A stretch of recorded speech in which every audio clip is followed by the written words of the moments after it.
Hello students, तो आज हम पढ़ने वाले हैं लोडिंग ऑन ब्रिजेस। तो सबसे पहले तो हम लोडिंग देख लेते हैं, फिर सेपरेटली आपको मैं सारे लोड्स के बारे में बताऊंगी कि कौन कौन से लोड्स होते हैं, है ना, और वो कैसे एक्ट करते हैं। ब्रिजेस की बात करें तो ब्रिजेस दो पार्ट में हम डिवाइड करते हैं। एक होता है उसका क्या, सुपर स्ट्रक्चर, और एक होता है सब स्ट्रक्चर। तो ब्रिजेस का जितना भी पार्ट है जो फाउंडेशन के ऊपर बन रहा है उसको हम क्या कहते हैं, इसको आप कहेंगे सुपर। सुपर से भी ऊपर, है ना, और ये क्या हो जाएगा, सब, है ना, ये है सब स्ट्रक्चर।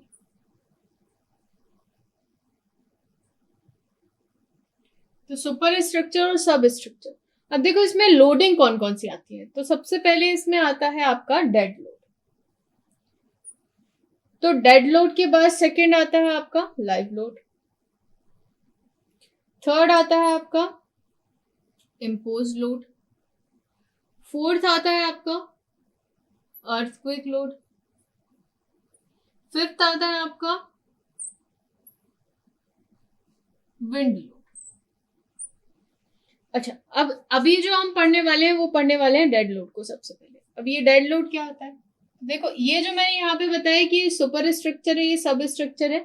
तो जो भी स्ट्रक्चरल कंपोनेंट्स होते हैं उनका खुद का सेल्फ वेट को हम क्या कहते हैं, डेड लोड, है ना। तो dead load is what, dead load is nothing but the what ever the self weight of your of structure. ठीक है, जो भी इसका सेल्फ वेट होगा उसी को हम क्या कहेंगे, डेड लोड कहेंगे। अगर हम डेड लोड की बात करें तो कैसे हम डिफाइन करेंगे कि डेड लोड कौन कौन सा होगा और कहाँ कहाँ आएगा।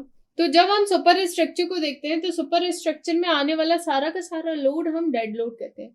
अब उसका खुद का सेल्फ वेट या डेड लोड का मतलब ये नहीं होता, बहुत सारे बच्चे आज भी ये समझते हैं कि जो सारी चीजें एक जगह से दूसरी जगह तक जा रही हैं उन सबको हम लाइव लोड में ले रहे हैं, और जो सारी चीजें वहां पे रुकी हुई हैं उन सबको हम डेड लोड में ले रहे हैं।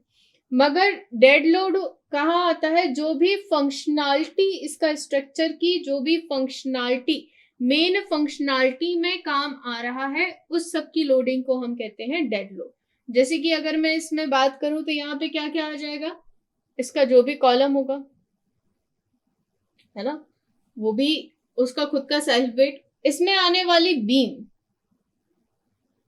इसका सेल्फ वेट, ठीक है। इसमें आने वाले जो भी आपके, आप यहाँ पे जो भी डेक यूज कर रहे हो, जो भी स्लैब यूज कर रहे हो, उसमें आने वाला हर एक कंपोनेंट जो आपका स्ट्रक्चरल पार्ट में उसको स्ट्रक्चरल पार्ट को एनहेंस कर रहा है उस सबको हम कहेंगे डेड लोड।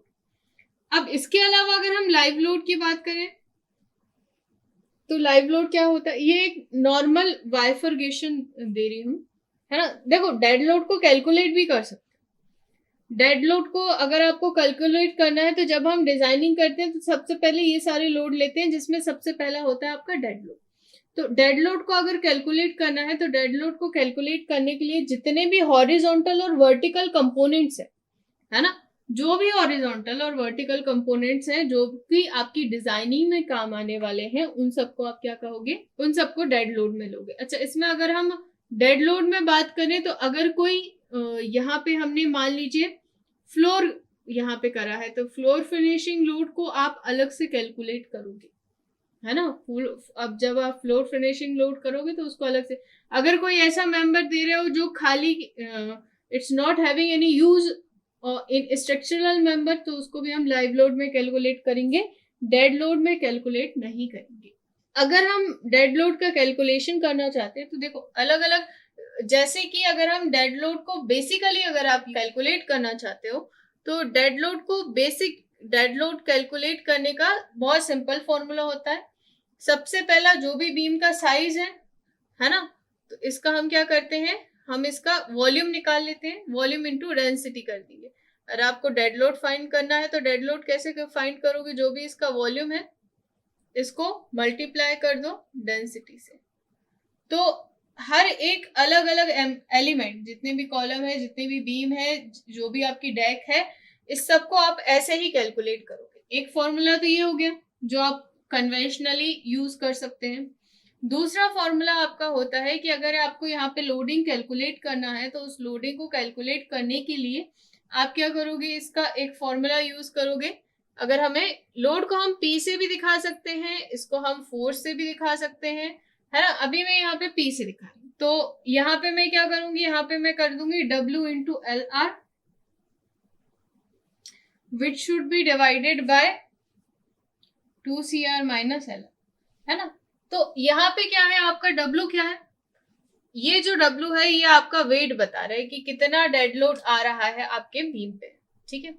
यहाँ पे आपका ये F आ जाएगा, है ना। यहाँ पे जो आपका W है, P क्या आ गया आपका, जो भी डेड लोड आने वाला है उसको हम P से डिनोट कर रहे हैं। W क्या हो जाएगा, यहाँ पे जो भी लोडिंग आ रही है ना, जो भी कंक्रीट की लोडिंग आ रही है, जो भी अदर लोडिंग आ रही है उसको हम कैसे डिनोट कर देंगे, W से डिनोट कर देंगे। F यहाँ पे क्या हो जाएगा, या F यहाँ पे हो जाएगा शेयर स्ट्रेस, जो भी आपकी शेयर स्ट्रेस आ रही होगी आपके कॉलम में, बीम में, वो कंपोनेंट्स में, है ना। C यहाँ पे क्या डिनोट कर रहा है, C यहाँ पे डिनोट कर रहा है कि यहाँ पे जो भी ये जो आपका प्रोपोर्शनैलिटी कांस्टेंट है ना, इनवर्सली प्रोपोर्शनल है ये दोनों एक दूसरे के, तो प्रोपोर्शनैलिटी कांस्टेंट को हम कैसे डिनोट कर रहे हैं, C से, जो कि किसके ऊपर डिपेंड करेगा, जो भी टाइप ऑफ ट्रस का यूज कर रहे हो, ट्रस का मटेरियल यूज कर रहे हो, उसके ऊपर आपका C डिफर करता जाएगा, है ना।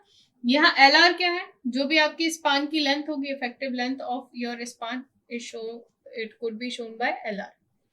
दूसरा फॉर्मूला है आपका जो कि आप जनरली RCC आर्चेस में यूज करते हैं, आपकी स्क्रीन पे भी दिख रहा होगा, है ना।